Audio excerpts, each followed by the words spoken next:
For antiwar.com, I'm Scott Horton. This is Anti-War Radio.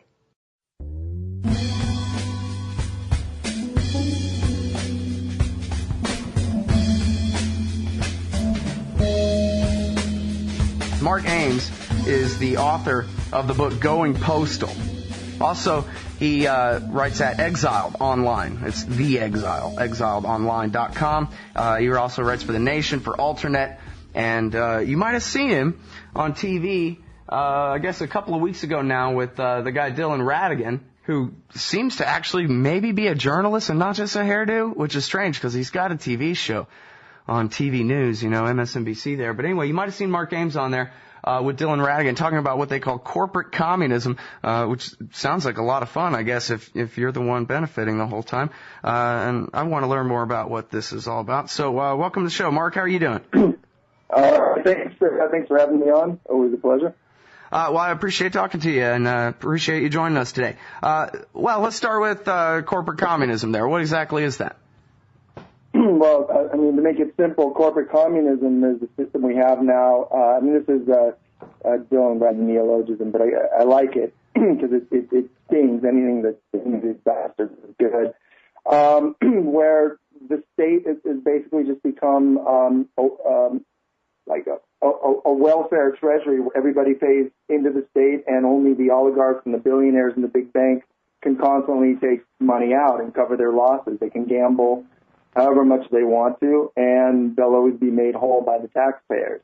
So it's corporate communism. It's just for the super rich, and for the rest of us, it's just, kind of economic gulag. Well, why not just call it fascism? Well, fascism kind of like communism, but especially fascism is one of those words that's really been mangled. And, what was new about fascism in human history, if you ask me, was basically uniforms and gas chambers, and these guys don't have uniforms or gas chambers, but they still cause all kinds of destruction and mayhem everywhere anyway. Mm-hmm. Well, that's really true, right? If there's not a bunch of soldiers in gray goose-stepping up and down the street, people can't really see fascism. My friend Chad always said he hated the Star Wars movies because he thinks that the American people will never understand that they're an evil empire unless the president actually wears a dark cloak and shoots lightning out of his hands. That's how it has to be before people will realize. Yeah, no, there needs to be a word to describe what killing millions of people around the world with a smile on your face and good intentions. There needs to be a new word to really capture that particular kind of evil.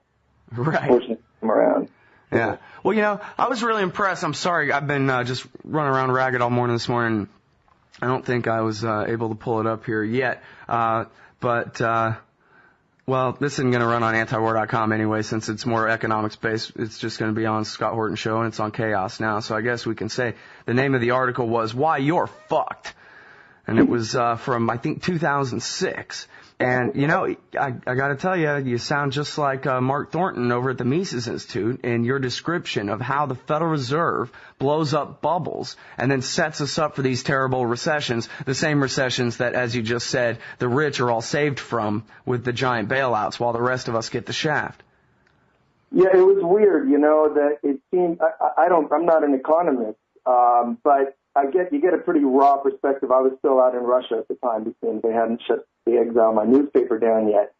So whatever's going on in the world, whatever's going on, in society and politics and so on, in Russia, there aren't all these layers of bullshit over it to hide it so well, the way you can hide it here. And so with the credit bubble, you could just see it everywhere in Moscow, where like they had, there were booths set up in these kind of working class electronics markets where they sell TVs and microwaves, or in travel agencies where they give out loans to people to buy anything right there on the spot, to buy trips abroad, to buy microwave ovens or nice new big plasma TVs.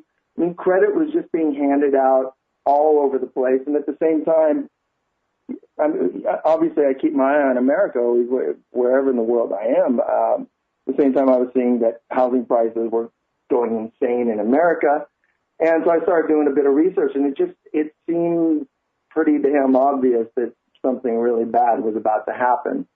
And I remember when I wrote that article, You're Fucked, Why We're All Fucked, when I wrote that in 2006, saying that there was this giant credit bubble that was going to burst and collapse everything, I took a lot of shit from some local bankers and economists who have generally been friends of mine or kind of supported my newspaper kind of, quietly or on the side, but they said, you have no idea what you're talking about. This is all too complex. And I don't know, so in the end, sure, I was, well, it was just obvious. I don't want to say I'm obviously no kind of genius. Anybody who wasn't drinking the Kool-Aid should have been able to see that. But unfortunately, seeing that, in advance didn't make me rich, and all the people who were telling us, how great the system was and how great the American system was and how great Federal Reserve Chief Alan Greenspan was, all those people, they're still employed in the media and they still all have jobs and they're still telling us what's good and right and wrong. Mm-hmm. That's just the way it is. Well, it's very interesting to me that almost nowhere, Mark, is the, I got to tell you, your article was the first time that I ever read someone explain that the bubble was being caused by the introduction of massive amounts of new credit being created by the Federal Reserve. That was not someone who's a self-described Austrian in economics. I mean, virtually you can find 10 different theories of the business cycle, and they all have to do with greed and rapaciousness and too much freedom and all kinds of things. But it seems like there's the Mises Institute and you who say, no, it's the Fed who dumped all this new credit into the market. So then, of course, there's nothing but a bunch of bad loans made, because otherwise they would already been making the loans. You know what I mean? They have to lower their standards all of a sudden because it's a bunch of new money. They're going to be making loans that they wouldn't have been making before. Simple as that. Yeah, right? I agree. I don't know why more people weren't saying that. That's because the Fed had acquired this kind of quasi-godlike status that everybody down to. So maybe that's why nobody else was criticizing the Fed at that time, except for really kind of radical free market types. But I would separate myself from these people, from the Austrian school, and these people, in the sense that I don't think it was just that the Fed, in a vacuum, in some kind of ideological vacuum, issued all this easy credit. Issued credit. I mean, the larger context in which all this was happening was this kind of Ayn Rand fuel ideology that there are these kind of, like rich Ubermenschen who really know what's right, and we should worship the rich, and anybody who doesn't get rich is some kind of Untermensch, and eventually, like, nothing they can do can possibly be wrong. Everything they do should be rewarded. And so if you ask me, I think the way the Fed was issuing all this credit, I mean, as I looked into all this more, I was shocked to see how much influence Ayn Rand, who's a real second-rate kind of, supermarket Nietzschean for sorority girls or something. I don't know. It's something you're into when you're young, but my God, these people from Greenspan all across the board, Wall Street and everything, it's unbelievable what they're into. Well, a couple things here. Let me stop you there for just a second, because one thing that's really important here is that there was a war, and they were trying to make it free because they wanted to have more war than they were going to be able to justify with the September 11th attack. They wanted to go into Iraq, and they had to tell the American people that it's going to be free and that we can actually cut your taxes while we're waging these wars. And it was really a war bubble in the sense. That was the overriding priority, right? And then all the bankers and all these criminals on Wall Street, of course, all figure out all these different derivatives and schemes in order to divert all that wealth to themselves, of course, all that new wealth to themselves, and leave us holding the empty bag. But basically it did its purpose, which was allowed George Bush to he almost got away with it. He had, 3 months left in his term before the thing crashed, Yeah, I mean, the war, but also even before the war, the collapse of the previous bubble. I mean, what they got out of that bubble by borrowing twice as much or 10 times as much to get out of the bubble that was just popping in 2000, 2001, which also had a lot to do with the Fed. But again, I think if you pull the camera back, there's this ideology that Greenspan was very, instrumental in pushing, which was that, I don't know if you watched the show on Frontline or last week or the week before. Basically, he believed that government should not be policing fraud, that Superman John Galt type and the market should police their own fraud amongst each other, because that would be a much more... Yeah, but here's the thing about that, dude. Here's the thing about that. It's all his fault. You already just said it. He's the guy who was dumping all this new credit into circulation. So to say that the Soviet commissar of the American currency had a free market ideology that's just a scheme to come up with more powers for the Federal Reserve so they can do a better job of regulating and sticking it to us the next time. I mean, the libertarians, Mark, are the only ones who think there shouldn't be a central bank. You know, this guy hung out with Ayn Rand for a little while in the 60s, and all of a sudden it's libertarianism's fault that, he was in charge of the inflation machine, the government's inflation machine. Look, Greenspan deserves to be in jail. There's no doubt about it. And he's one of the biggest, maybe the biggest, but certainly one of the biggest, perpetrators of the current crisis. I completely agree. But he was one of many people all across the elite who were all in on the same game, and they were all guided by this warped version of libertarianism. I mean, I think it's a very warped... Well, I agree with that. In fact, I've never even read Ayn Rand. I've never been interested in that kind of thing. And I think, I don't know if you know, but like if you go and spend some time at the Mises Institute website or at LouRockwell.com, obviously at antiwar.com, we all hate all the very same corporations you do. We all... we consider this ideology, like you said, of basically they're the Ubermen and they get to do whatever they want to the rest of us. And, never mind what they do to the poor people of Iraq and Afghanistan and Pakistan and Somalia. I guess the only difference is we think that fighting the state at all costs is the way to reduce the power of those corporations. Because I guess we figured, cart, horse, order maybe comes different, but we figure that the reason that these evil corporations get away with all the evil things they get away with is because they own the Congress, which of course, as everyone knows, you can buy a congressman for a dime a dozen. Senators are 2 bits. Yeah, I agree with everything you're saying there, and their version of libertarianism, this Ayn Rand version, it's some kind of, like I said, like an elitist, quasi-fascist version of libertarianism, and that sounds almost like a contradiction. But you can warp anything, and you can warp any idea or any ideology. What's so strange to me is how it took hold. Yeah. Because it wound up being an ideology like pure libertarianism. Obviously, should level the playing field and make for perhaps a perfect meritocracy if it could operate in a perfect environment. But Ayn Rand type of libertarianism is really meant to kind of create this Death Star type of culture where these people at the top never can do wrong and never go wrong.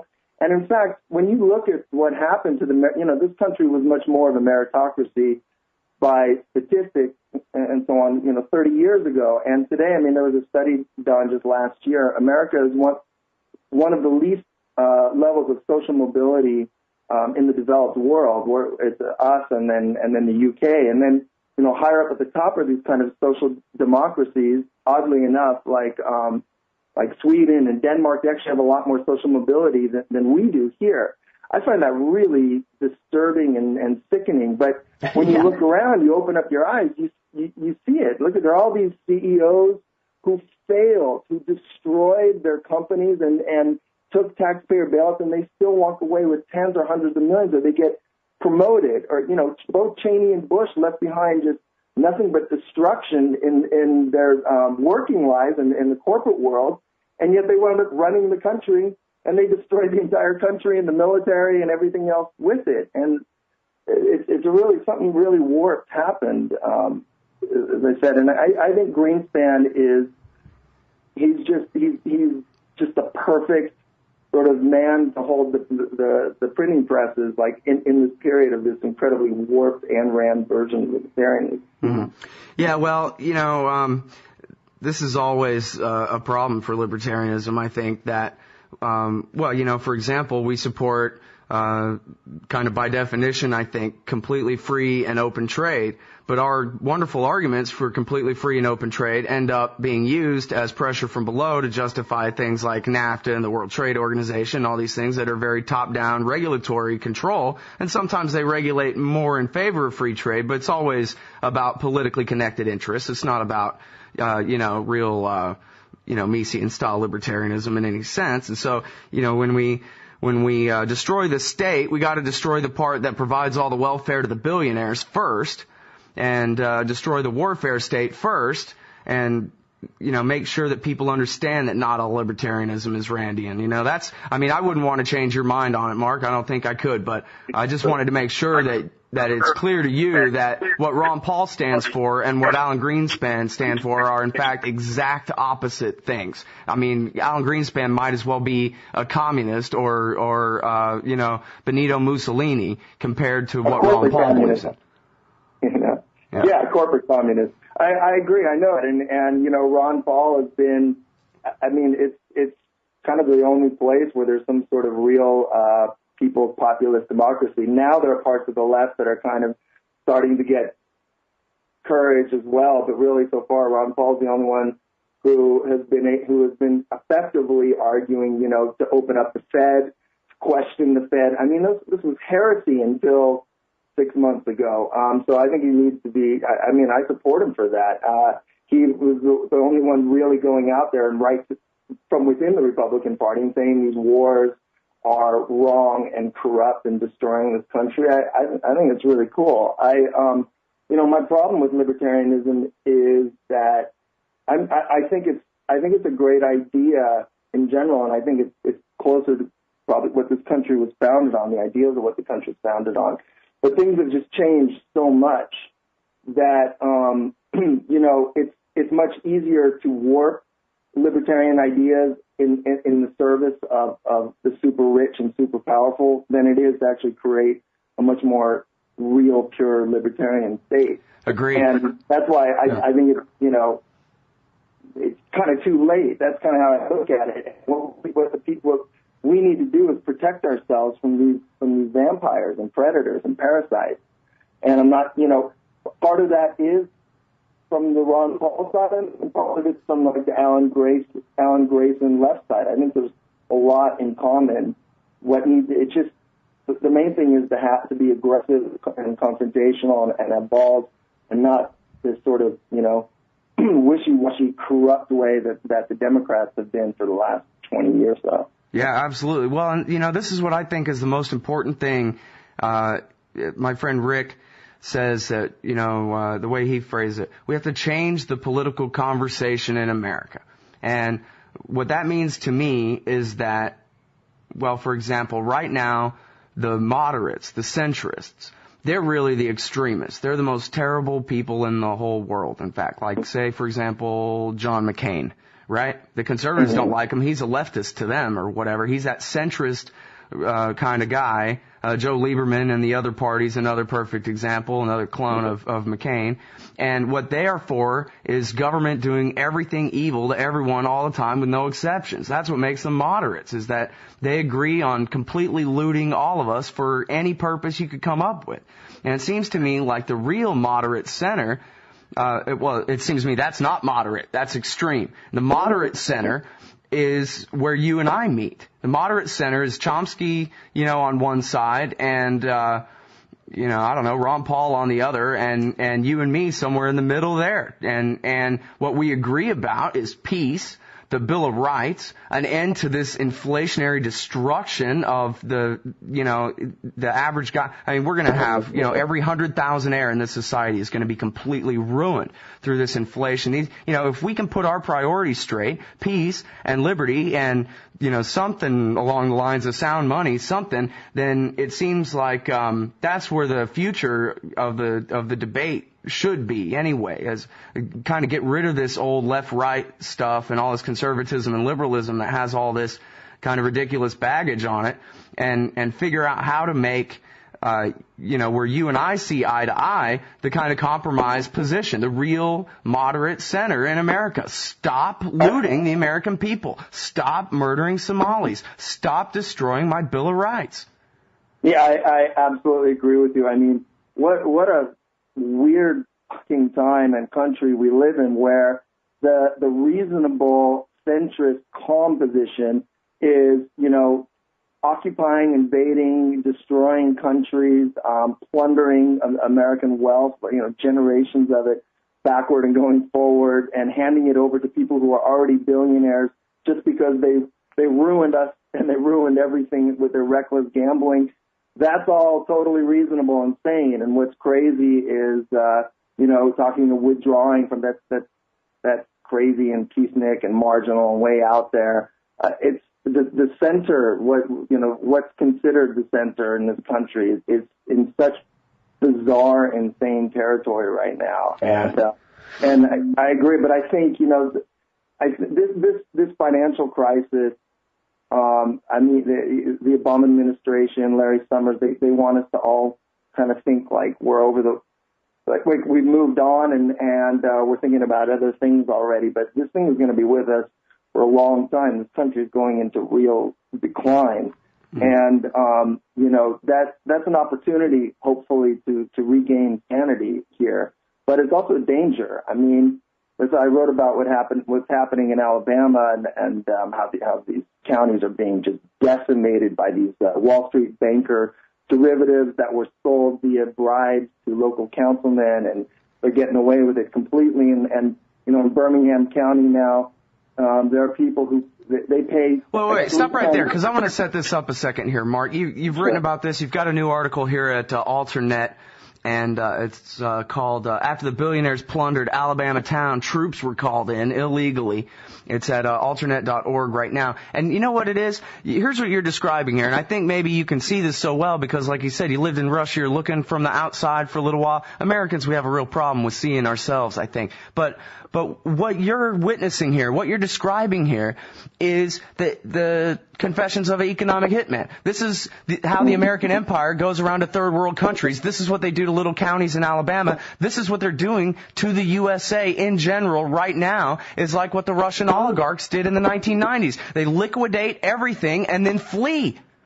Yeah, they plunder, or they don't even flee. They actually, see, this county, Jefferson County, where Birmingham is, they can't get out of these, even though these weird derivatives, these interest rate swaps, everybody agrees they were a trap. They were, it was all from fraud, and now they owe, billions, millions, and billions of dollars on these instruments they didn't need. Even though everybody agrees on that, the banks, J.P. Morgan, Lehman, these others, they're not, J.P. Morgan, BofA, they're not going to be prosecuted, and the county has to pay up. This is just like Russia, and this is just like the world. What happened was, and again, a lot of this happened with Larry Summers and Tyson kind of overseeing all of this during the 1990s. They go into a that's maybe more gullible, more impressed by these, New York bankers, and maybe some local politicians would be susceptible to corruption. They pay them off. They get them hooked into these contracts, which are going to just decimate and impoverish the place. But the thing is, they can't get out of paying off these debts, because if Jefferson County, for example, decides we're declaring bankruptcy and we're just reneging on these contracts because they were done in fraud, then their cost of borrowing, they still need to borrow money. They still need to finance, teachers and policemen and firemen. Their costs are going to go up even more. So, they're screwed either way already. And yes, this is happening all over America. In fact, today in Bloomberg, there's a big story about the exact same kind of interest rate swap corrupt deal is now destroying a county in Pennsylvania. And I think this happened with state pension funds all across America. It's happening with counties, cities, state bonds, everything. Things that most of us don't think about, these really arcane financial instruments. And basically what's happened is the billionaires in Wall Street, they do look at the rest of America the way they look at anywhere in the world, a place to make a quick profit and they have a model which is corruption, buying off politicians, buying off, Congress, in order to control sort of the most powerful body on earth, and then buying off some local stooge, suckering them into a deal that's terrible, and just sucking out the wealth. They don't care. These people, they're not human like we are, man. No, I'm with you on that. I think that's true. And from what I've understood, even from the people who created the Federal Reserve in the first place, I mean, for intents and purposes, they might as well have been a bunch of devil worshippers or something. I mean, their idea of making their way in the world is killing millions of people. They don't care. And these are the world warriors, these guys. Yeah, I know. And that's why, because, in my heart, and certainly like in my, where I began in life, whatever, I would be much more on the libertarian side, but I don't see how libertarianism would protect people from these predators and these parasites. We wouldn't allow them to create all this money out of nothing in the first place. It's the state power that allows them in the first place and provides them the impunity and the bailout. There's a great book about the Fed called The Creature from Jekyll Island by J. Edward Griffin, and I think it's chapter 3 in there. He says the name of the game is bailout. That's what it's always been about, is that they know that they are creating a giant bubble and that when it collapses, everybody else is going to be hurt. Then they get to buy up everything for pennies on the dollar. They get saved by the state no matter what, and then they move on and do it again. And if they're lucky, they can have a big war, too. Lou Rockwell likes to joke, we don't know at this point whether they inflate to have war or whether they have war to inflate. That's the big riddle, but it's always one or the other in both with these guys. Yeah, at the very least, well, the good thing is it looks like there is, this is what I mean, maybe the crisis might change things. It looks like the Ron Paul bill to open up the Fed is going to have a chance. And I'm not sure how much shining a light on, I'm not sure I believe in it as much as I used to, that if the truth is kind of exposed, that there'll be this radical change in behavior. There might be some kind of 20th century Freudian thing, but definitely they want a high in the dark, and they want all this crap to go on in the dark. So it does scare them at least. Yeah. Well, I got to tell you, if they're able to get the audit and we're able to find out the real truth of how many trillions they created and who they gave them to, if that's not enough to bring an end to this corruption, then we're done. And I kind of agree with you. I'm cynical enough at this point that I don't think it's guaranteed that even if they got the audit, that the American people would even react. I mean, oh, look at the Sibel Edmonds story. You know what I mean? Yeah, that's interesting. And then they forget it the next day. Big deal. I know. It's an amazing story. And even when I blogged it on my site once or twice, half of the responses were even very hostile. People don't even want to hear it, even when it's shoved right in front of their faces, and they don't. And so at some point, you got to say, maybe we deserve what we're getting. Like Bertrand Russell said, every people deserve the leaders they get. People are very cynical. In fact, there's almost this sort of cynical resignation here that, again, I kind of saw in Russia in the 90s, where people had all pretty much given up and said, well, everything's corrupt, everything always has been and always will be, people are always powerless. And they just let, the oligarchs walk all over them until the oligarchs devoured each other. Then once they devoured each other, that's when then Putin came in. And the sad thing is they had to be saved by a KGB dictator, and Putin's definitely much better than Yeltsin, if you ask me. And I take a lot of shit for saying that, but he is, and from the point of view of most Russians. But my God, does that mean that if we're going to be passive and we're not going to fight when corruption is exposed and when we're getting ruined, does that mean we're just going to throw all of our support behind our version of a Putin, some kind of CIA dictator? Well, that's my fear. Yeah, it's going to be General Petraeus or something. But the thing is too, like, I can relate, Mark. I mean, I'd be lying if I didn't admit that, once a week or more, I feel like giving up, dude. I mean, what is the point? And don't the American people deserve it? 33% want a full-scale land invasion of Iran. So why shouldn't people hijack their planes and crash them into things? You know what I mean? The American people are beasts. Yeah, no, I know. They're butt ignorant, mean, nasty. I agree. It's hard to feel sorry for them, but it's hard to empathize with the victims. It's a very bizarre situation. Yeah, except you and me are two of them. That's the only thing. I know. All right, hey, listen, I got to cut you off. We're way over time here. I really appreciate your time on the show today, Mark. Thanks for having me on. And one more thing too is you're right up there at the top of my list of favorite writers, man. I love your stuff. It's great stuff. Well, thanks a lot. Well, not to do the old reach around, but I listen. Your show's the only show I regularly download your podcast and all that. And I really appreciate it. Right on. Great stuff. So, all right, cool, man. A little mutual respect. Not so bad. See you soon. Thanks a lot. All right, but that's Mark Ames from eXiledonline.com. You can also find him at The Nation and at AlterNet.